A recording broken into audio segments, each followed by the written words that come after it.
नमो नारायण, राधे राधे। आप सबका मंगल हो। श्रीमद् भगवद गीता के प्रथम अध्याय में गीता के जो इतने मंत्र हैं, चर्चा हम करते हैं 18वां अध्याय का। वे सभी माला मंत्र हैं। श्रीमद् भगवद गीता ही मंत्र माला है। ये मंत्रों की माला है 18वें अध्याय में। अब हम इसे माला रूप में समझते हैं। श्रीमद् भगवद गीता एक मंत्र रूपी फूलों की माला है।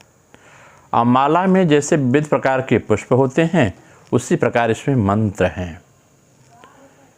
मंत्रों की संख्या की हम चर्चा नहीं कर सकती। इसमें तो जो श्लोक हैं 700, उनकी अलग व्यवस्था है। लेकिन मंत्र कितने प्रकार के होंगे, कितने अनुपम हैं। और माला में एक एक फूलों का अनुपम सौंदर्य रहता है। गंध से भरपूर होते हैं, चित्त को हरण करने वाले होते हैं। भगवद गीता हमारे मन प्राण को न जाने किस चिर विस्मृत नित्य निकेतन भगवान नारायण के बैकुंठ धाम के अपूर्व द्वार की ओर ले जाती है, जिसे सोच करके चित्त आनंदित हो उठता है। अब कहते हैं मंत्र किसे कहते हैं। इसी संक्षेप में व्याख्या की जाए तो ध्यान देकर सुनते जाओ और मन ही मन प्राणपन से धारण करो। जिसको मन करने से त्राण मिलता है, जिसे मन को आराम मिलता है, शांति मिलती है, उसे ही मंत्र कहते हैं। मंत्र भी एक प्रकार की वाणी है, शब्द है, किंतु साधारण वाक्यों के समान वे हमको बंधन में नहीं डालते। सामान्य वाक्य हमें बंधन में डालते हैं और मंत्र के शब्द हमें बंधन से मुक्त करते हैं। और अधिकांश वाक्य जो सामान्य वाक्य हमें बंधन में डालते हैं। वाक्य का मूल क्या है? प्राण शक्ति, जिसे आप परा अपरा से जपते हैं। हम वाक्य द्वारा बद्ध होकर प्राण को नाना प्रकार के संस्कारों में अटका देते हैं। कुछ वाक्य ये करना है, ये खाना है, ये पीना है, तो हमारी चेतना वहीं लग जाती है। परंतु यह वाक्य की बहिर्बुद्धि शक्ति है, जो बाहर की ओर जाती है। उसकी एक अंतर्मुखी शक्ति भी है, जिसके द्वारा हम बंधन में नहीं पड़ते, बल्कि बंधन से छूट जाते हैं। जिस वाक्य में यह बंधन मोचन करने वाली शक्ति है, उसे ही हम मंत्रों के रूप में कहते हैं। यही शब्द मंत्र है और यही उन मंत्रों की दीक्षा भी है। गुरु के सन्निकट होकर उन मंत्रों का साधन कौशल जान करके साधना करने से मनुष्य का जीवन कृतार्थ हो जाता है। मंत्रों का रहस्य भारतवर्ष के सिवा अन्य किसी देश में इतना प्रकट स्पष्ट रूप से नहीं हुआ। यही कारण है कि आध्यात्मिक संपदा जो भारत की है, समस्त विश्व में प्रसारित होती है और हर जगह की अपेक्षा हमारे सनातन धर्म की व्यवस्था समृद्धशाली है। लेकिन बड़े दुख की बात है कि आज हम सब गैर विषयी, गैर सांस्कृतिक की शिक्षा को लेकर के मंत्र शक्ति का अनादर करना सीख गए हैं। हम उस पर तर्क वितर्क कुतर्कों के माध्यम से सिद्ध करना चाहते हैं। इसे हम जाना जा सकता है हमारा कितना अधः पतन हो गया है। ये वेद वाणी है, नारायण वाणी है, इसे हम कभी सोचने समझने का विचार नहीं करते। इस मंत्र शक्ति में जो अमूल्य अपूर्व कौस्तुभ मणि विराजमान है, उसका पता न पाकर साधारण लोगों के समान हम इस महाशक्ति की उपेक्षा की दृष्टि से देखना सीख गए हैं। और इसका यह फल हो रहा है कि हम अपने सामान्य जीवन में निरंतर दुखों की राशि सिर पर लेकर भिखारी की तरह दर दर भीख मांग रहे हैं। शांति नहीं है, सुख नहीं है, चैन नहीं है, विविध रोग हो गए। क्योंकि जो मेटाबॉलिज्म सिस्टम है बॉडी का, जब ध्यान ईश्वरान्मुख नहीं होगा, अंतर्मुखी नहीं होगा, तो मेटाबॉलिज्म बॉडी का बिगड़ता है और शरीर में विविध प्रकार के उपद्रव पैदा हो जाते हैं, क्योंकि हम उस मंत्रों पर ध्यान नहीं देते। इसलिए भाइयों, एक बार आप लोग अपने सनातन धर्म की ओर, अपने मंत्रों की ओर लौट करके देखिए। पूरी दुनिया वसुधैव कुटुंबकम, जो पूरी दुनिया को अपना घर मानता है, ऐसा मान के हम लौटें तो आप देखते हैं, जब आप लौटेंगे तो देखें आप कितनी अमूल्य संपत्ति के अधिकारी हैं। तुम इसे न जानकर आज द्वार द्वार सामान्य वस्तु के लिए भिक्षा की झोली लेकर कंधे पर रख करके यहाँ वहाँ भटक रहे हैं।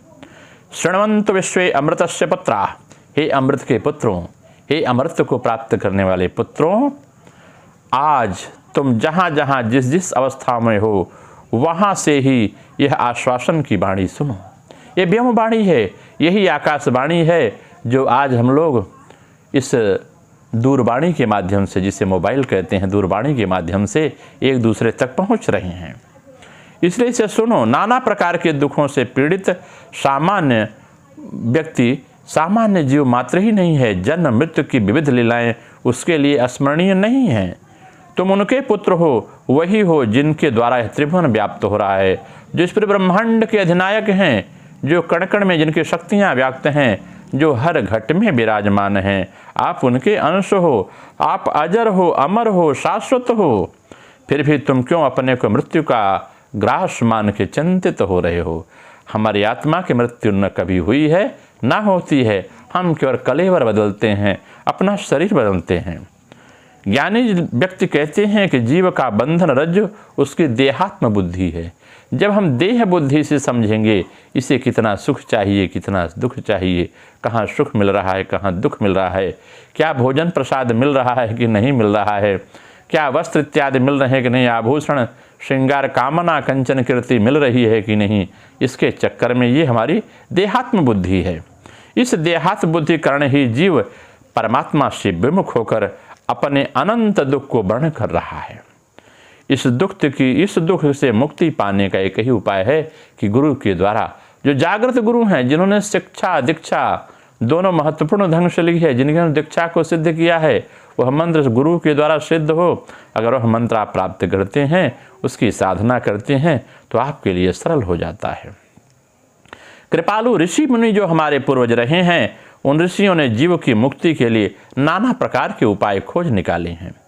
उनकी खोज का परिणाम है मंत्र शक्ति का सम्यक ज्ञान, जो ज्ञान उन्होंने हमें आपको कराया है। जो महानुभाव ध्यानमग्न चित्त से मन की सीमा का अतिक्रमण कर विज्ञान में आनंदमय कोष का साक्षात्कार करते हैं, उसकी प्राप्ति करती हैं, उनके जगत विस्मित ध्यान नेत्र के समीप एक एक मंत्र अपने आप प्रकट कर देता है। ढूंढना नहीं पड़ता। आप साधन भजन करेंगे, मंत्र स्वयं प्रकट होता है, आपको अनुभूति करा देता है। ये मंत्रों की शक्ति है। बड़े बड़े संत आज भी देखिए, बागेश्वर सरकार हैं, पूज्य गुरुदेव अवधेशानंद गिरी जी महाराज हैं, राम भद्राचार्य जी महाराज हैं, रामानंदाचार्य जी महाराज हैं, बहुत सारे आचार्य हैं जिनकी मैं गणना नहीं कर सकता। ये अनुभूति से आपके विषय के सारे रहस्य प्रकट कर दिया करते हैं। उसी प्रकार से मंत्र शक्ति को आप सिद्ध करें। यह मंत्र शक्ति सर्वप्रथम गृहीत होती है, वही उस मंत्र के सिद्ध हैं तथा वही उस मंत्र के ऋषि हैं, आविष्कारक हैं, जिन्होंने पहली बार सिद्ध किया। वही उसके आविष्कारक हैं, वही उसके ऋषि हैं, और उसी मंत्र के द्वारा वह प्रत्यक्षदर्शी पुरुष होते हैं। इसीलिए मंत्र के ऋषि कहा जाता है। ऋषि का मतलब दो अर्थ है। दो प्रकार के ऋषि हैं। एक पहला प्रकार है जो भोग वासना की उपेक्षा करके भगवत प्राप्ति के लिए ज्ञान पथ में गमन करते हैं, और दूसरा है जो इस मार्ग में गमन करके सिद्धि को प्राप्त हो चुके हैं। दो प्रकार के ऋषि पाए जाते हैं। आत्म साक्षात्कार संपन्न या ईश्वरदर्शी पुरुष ही वस्तुतः श्रुत सिद्ध ऋषि हैं। यही ऋषि हैं जो अपने मंत्र के दृष्टा होते हैं, मंत्र का दर्शन करते हैं। इनके द्वारा जब आप जुड़ते हैं तो फिर आपकी सारी मनोकामना इस संसार इहम लोके सुखम भूत्वा चांते सत्यपुरम यजौ का मार्ग प्रशस्त होता है। यहाँ भी मजबूती और परधाम के लिए भी मजबूती हो जाती है। इस प्रकार एक एक सिद्ध ऋषि वेद मंत्रों के दृष्टा हैं। यहाँ पर श्रीमद् भगवद गीता जो माला मंत्र है, इसके ऋषि व्यास देव जी महाराज हैं। वेदों का विभाग करने के कारण, वेदों को सरल करने के कारण जो मुनि विशेष को व्यास कहते हैं। व्यास किसी व्यक्ति का नाम नहीं है। व्यास वेद विभाग कर्ता ऋषियों की उपाधि है। प्रत्येक द्वापर युग के अंत में मनुष्यों की आयु और स्मृति शक्ति का ह्रास देख करके एक एक वेद विभाग कर्ता व्यास जो भगवान के अंश हैं जन्म ग्रहण करते हैं। हमने जिस कलयुग में जो वर्तमान समय है जो जन्म लिया है, इसके पूर्व के द्वापर के अंत में भी एक वेद विभाग करता अति मानव महामानव पुरुष ने जन्म लिया था। उनका नाम था कृष्ण द्वैपायन, जिसे हम व्यास कहते हैं। उनके पिता सुप्रसिद्ध पराशर ऋषि ने भी एक बार व्यास होकर वेद का विभाग किया था, परंतु जान पड़ता है कृष्ण द्वैपायन के समान व्यास और कभी पैदा नहीं हुए। दर्शन में, विज्ञान में, काव्य में, धर्मशास्त्र में, इतिहास में जहाँ ही उन्होंने हाथ डाला, जो 18वें पुराण की रचना किया उन्होंने, जहाँ ही हाथ डाला वहाँ ही सोने में सुगंध उपस्थित कर दिया। भारतवर्ष में आज जो कुछ गौरव की बात है वह हम सब ने विश्वविख्यात श्री कृष्ण द्वैपायन के प्रसाद स्वरूप प्राप्त किया है, जिसे हम व्यास कहते हैं। उन्हीं के द्वारा, व्यास ऋषि के द्वारा ही हमको श्रीमद् भागवत की कथा मिली है, श्रीमद् भगवद गीता मिली है, जो कुरुक्षेत्र में कही गई है। इसकी चर्चा आगे की हम कल की कथा में करते हैं। नमो नारायण, राधे राधे। आप सबका मंगल हो, आप सबका मंगल हो।